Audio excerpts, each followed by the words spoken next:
Pinag-uusapan ngayon online si Alex Gonzaga matapos mapansin ng netizens ang umano'y kakaibang kilos ng kanyang asawang si Mikey Morada sa isang family live stream.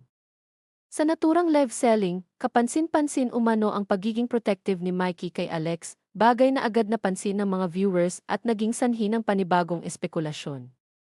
May ilan ding nakapansin na tila mas maingat ang pamilya sa pakikitungo kay Alex kumpara sa kanilang karaniwang masayang biruan sa mga vlog at live stream. Bukod dito, naging usap-usapan din ang mga recent videos ni Alex kung saan mapapansing mas madalas siyang magsuot ng maluluwag na outfits, dahilan para muling umingay ang pregnancy speculations. Gayunpaman, mahalagang tandaan na wala pang opisyal na kumpirmasyon mula kina Alex at Mikey tungkol sa isyung ito. Sa ngayon, nananatiling haka-haka lamang ang lahat, habang patuloy namang nagpapahayag ng excitement at suporta ang kanilang fans. Kayo, may napansin din ba kayo o simpleng pag-aalaga lang ito ni Mikey kay Alex?